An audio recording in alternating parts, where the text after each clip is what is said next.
Démarrer cette concrétisation, tout d'abord il fallait renforcer l'équipe et nous avons fait appel à une chargée de mission pour nous rejoindre et pour avoir la responsabilité, prendre la responsabilité du suivi de notre engagement RSE, de nos actions, de leur coordination et également de la prévention. Alors c'est pas anodin, dans nos chantiers CAP 2017, il y a un chantier qui a commencé par travailler sur les valeurs, et ça n'a pas été anodin aussi que derrière les valeurs arrive la RSE.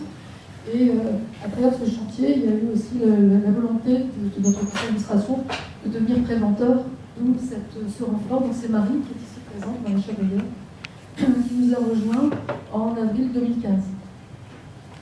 Alors la concrétisation s'est poursuivie, alors c'est pas dans un ordre chronologique, nous avons rédigé notre premier rapport RSE de l'année 2014. Alors certes, c'était encore très très frais dans notre esprit, néanmoins, comme le disait le prédécesseur à l'oral, de par notre ADN, nous avions déjà mené des actions sans le savoir, que nous avons pu évoquer, plus quelques prémices qui étaient bons de mettre en évidence à travers ce premier rapport. Nos administrateurs et puis des salariés ont également rédigé nos engagements, c'est-à-dire la charte que vous allez tout à l'heure découvrir, qui sera signée par notre président. Donc ça a été fait dans un travail commun pendant cette année 2015. Nous avons également, vous le voyez en haut à gauche, élaboré un logo. Donc ce logo a été réalisé, c'est un travail collectif. D'abord, ça a été des dessins élaborés par nos salariés.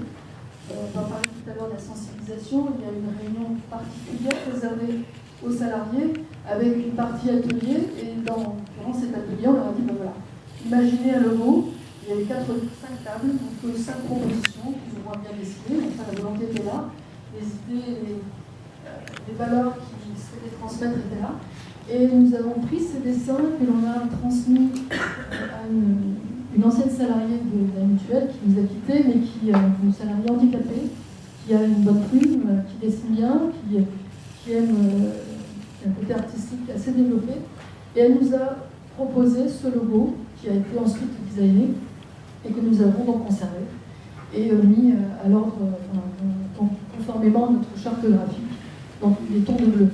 Voilà. Donc ça c'est un petit travail collectif assez sympa et qui est un peu notre tampon, notre marque de fabrique maison. Dès le premier semestre, à la fin du premier semestre 2015 également, nous avons défini que le choix de monter la réunion d'aujourd'hui. On s'est dit, on y va, on se prépare, on a 6 mois pour le faire, parce qu'il faut que tout ça soit bien finalisé. Donc on a pris la décision de cette date du 9 février avec Carmine, avec les administrateurs, avec les salariés, et puis on a remonté les manches pour être présent ici avec vous.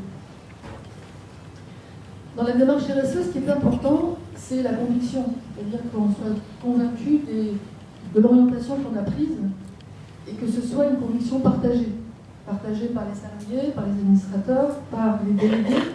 Et donc il est important, il est essentiel dans une démarche RSE d'avoir des formations, une sensibilisation de chacune de ces parties prenantes internes. Donc quelques sessions que nous avons menées, des formations avec nos administrateurs, une sensibilisation de nos délégués en fin d'année dernière, et puis comme je l'ai évoqué, donc cette réunion on a pris une journée avec l'ensemble des salariés de la mutuelle pour présenter les grands principes de la RSE, et puis leur demander d'imaginer ce qu'eux aimeraient mettre en place comme action au titre de la RSE au sein de la mutuelle. Donc il y a une liste d'actions qui ont été identifiées. Et on a retenu pour cette journée l'idée d'avoir une ONG qui soit représentée. On a d'autres actions qui ont été proposées. On va essayer de prioriser dans le temps et de les mener à bien. On a peut-être une ou deux qui sont difficiles à réaliser, comme par exemple donner des prestations à notre adhérent, qui était un peu compliqué, mais c'était solidaire, c'était de bon ton. Voilà. Donc, on a mené ces sensibilisations, alors ça se poursuit dans le temps, parce qu'on a des gens qui rentrent, on a des personnes qui rentrent, des administrateurs qui rentrent, d'autres qui vont sortir, des délégués qui vont évoluer. C'est une démarche qui est constante pour que chacun s'approprie et soit convaincu de cette démarche et de ces valeurs. On a démarré également le recueil des attentes de nos parties prenantes que nous avons évoquées tout à l'heure. Donc, en 2015, en septembre, nous avons mené une enquête de satisfaction auprès de nos adhérents, qui a été l'opportunité de voir quelle était notre notoriété, la visibilité qu'ils avaient de nos actions, de nos offres, ce qu'ils attendaient de nous en complément, en termes de nouveaux services par exemple, de prévention ou autres, et puis qu'ils nous fassent aussi, qu'ils posent leur bagage, ils nous disent aussi qu'il ne va pas, parce que ce n'est pas forcément idéal. Et ma foi, c'est extrêmement riche et ça nous donne un petit catalogue d'actions à mener aussi pour les mois à venir. On a fait une enquête auprès de nos délégués, sous forme d'un formulaire qu'ils nous ont rempli, pour nous exprimer ce qu'ils attendaient de la mutuelle dans son quotidien et par rapport aux relations.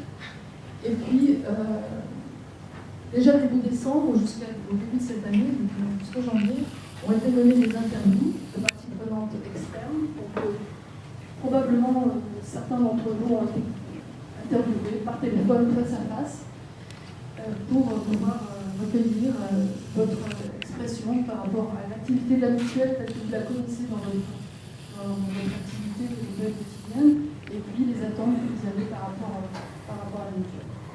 Voilà.